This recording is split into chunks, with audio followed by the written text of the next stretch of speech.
So on the 8th of November 2024, we got a call from the Pune Forest Department where they had been reported a civet or a mongoose that had fallen down an open well. And generally they send us a video right after it so we can assess what equipment we need to take with us. When we saw the video, we realized that it was not a civet or a mongoose, it was actually an otter.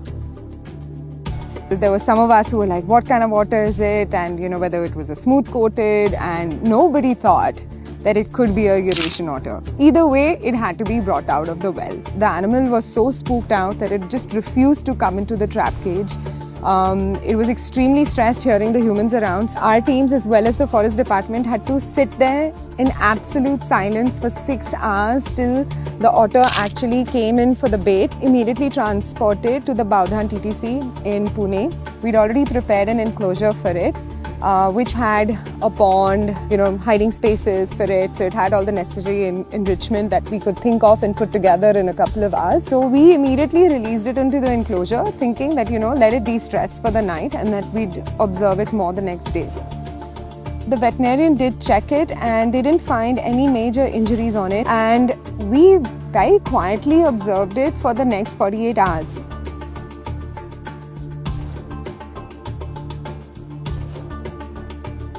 But after observing it for 48 hours, we were absolutely sure that this is a wild specimen because number one, it was extremely stressed in the presence of humans. Number two, it was only eating at night. So even if you gave it food in the day, it would not eat. Only when it would come out at night and be in its active period. And all its activity you could observe only at night, which is what Eurasian otters do.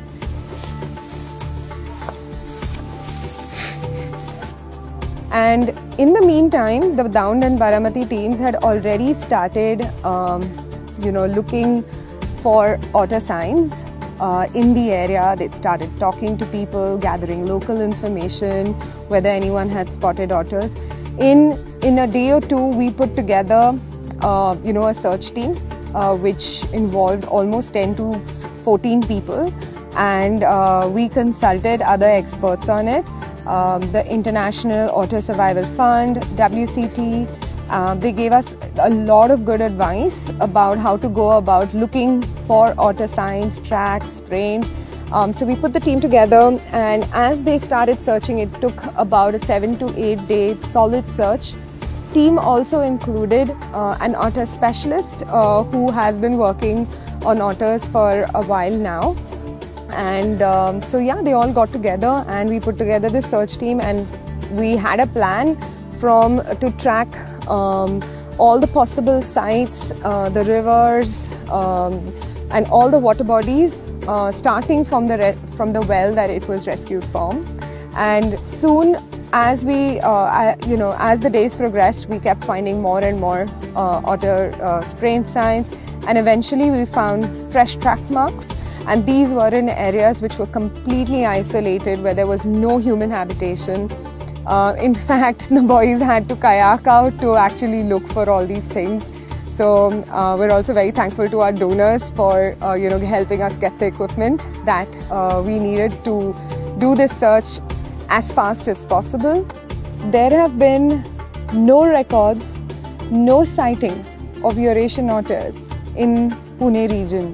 So this one is a first, and we're really happy that we managed to safely rescue him, made sure that he stayed safe and as stress-free as possible while he was with us, and that we managed to release him as well in a suitable habitat.